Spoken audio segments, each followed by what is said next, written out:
Hello, I'm back. Today, we are in the Seoul History Museum. Today, I'm going to tell you about the history of Seoul. If you come to Korea, you'd probably visit Seoul first. Seoul first became the capital of Korea in the time of Baekje. And when Joseon was founded, it became the capital of it. It was in the perfect location. At that time, it was known that a capital must be in the center of the country. And it had plenty of streams and rivers for the people to live in. So it was the perfect location. So Joseon chose Seoul as its capital. And it lasted since then to now. Now I will tell you about what the Joseon people wore and where they lived and some important places of Seoul. Let's go. Do you know what this is? This is called a hope. Hope is like a nowadays identification card. The birth date, name, and if the owner of this hope is an officer, the date, when has he begun to be an officer, was written on here. And if you see here, these are the clothes of an officer and a nobleman woman. Okay, men wore an official uniform with an embroidered patch on the chest. You see here, there's a crane on the patch. The crane stands for integrity and literal officers. And there is also another patch, embroidered patch with a tiger on it. It stands for bravery and military officers. This kind of official uniform is called 달령. And also, they wore a hat called 사모 and shoes called 목화. On the other hand, the women's clothing were quite different. They wore jackets called 사마장 저고리, and they also wore dresses called 스란치마, and they wore shoes called 당해. Although this is the clothes of a nobleman, there is a traditional cloth of Korea called hanbok. If you come to Korea, it may be fun to try it on. And if you do, you'll probably get free visits in palaces and get discounts from restaurants. So I recommend you to try on our culture. Now, let's move on. This is a room called 사랑채. This is the place where the men stayed. Since it's the men's room, there are things to study. You can see like books and papers and brushes were here.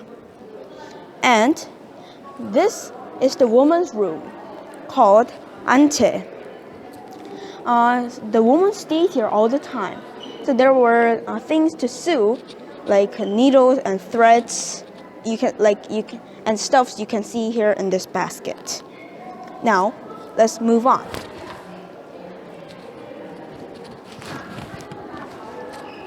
There were three big towns in the Joseon times: Bukchon, Jungchon, and Namchon. Bukchon means northern town, Jungchon means middle town, and Namchon means southern town. First, in Bukchon, there lived people of high officials who had a lot of money. They traditionally considered Confucian order to be the most important, and they were the uppermost class of the society. And in Jungchon lived the professional officers, including medical minor officers and merchants. And last, in Namchon, there lived many scholars of high integrity. Now, let's move on. There are 5 palaces in Seoul, as I told you in our palace trips. First, there were only one palace, called 경복궁. Afterwards, the king of Joseon built another, called 창덕궁. But during the Japanese War, they were all burned down. So we rebuilt 창덕궁 and newly built 경희궁 and 창경궁. And afterwards, in the late period, 경복궁 was rebuilt again, and the last king of Joseon started to live in 경운궁. So there are the 5 palaces: 경복궁, 경희궁, 경운궁, 창덕궁, and 창경궁. Let's go. There, in front of 경복궁, is a huge street called 육조거리. On the Yukjogori, there were many officer buildings there.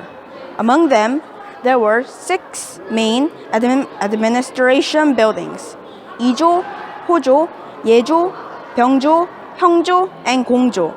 That is why it's called Yukjogori. And there is another big street called Unjonga. Unjonga means the street which people gather like clouds.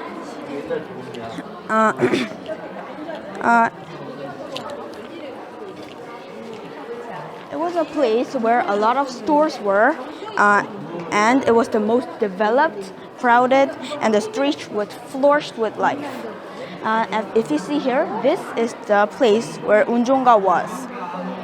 And this is the replica of the store which was at Unjonga. Now, let's move on.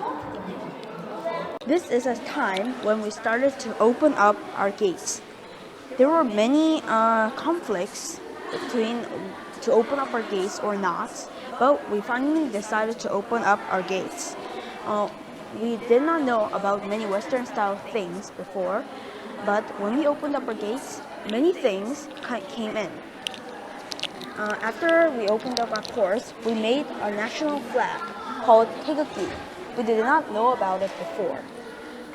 This is a 태극기. It is one of the original forms. If you want to learn more about it, watch the video of 태극기, which I explained before. And also, many foreign embassies came in to Joseon because I think they came in to seize control of us, because at that time the Western countries were making colonies all over the place. This is the building in Gyeongung called Seokjujeon.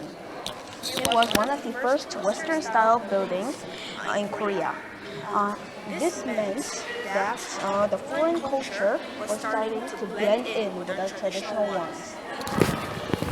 And if you come here, you can see the proof, the evidence that Korea was known to other countries at this time. These are the books about Korea which foreign writers wrote. They wrote about their visit to Korea and about our culture. There are many books written about Korea. And at the time of the Korean Empire, means of transportation had appeared. A tram, 전차, it was called. It was the most widely used transportation. It was used until 1968. It was one of the most widely used transportation because it was the fastest growing one. This building is called Hwanggudan. The rite of heaven was performed at here. King Gojong of Joseon did the rite of heaven and established the Daehan Empire and became emperor. It was a very meaningful place to us. But in 1913, the Japanese demolished this building and built a hotel instead. It was a tragedy. I think the Japanese were trying to weaken our national spirits by destroying this building. Now, let's go. Do you know where this place is? When I first came here, I was awesomely delighted about this place. I felt very strange standing on this very small city. I felt like Gulliver and Lilliput. This is a small miniature of the whole Seoul. Like, I can find the place where I live and do everything. If you come to this museum, it is on the 3rd floor, so I recommend you to come here. You can't miss it. Okay, this is the end of our tour. Was it fun?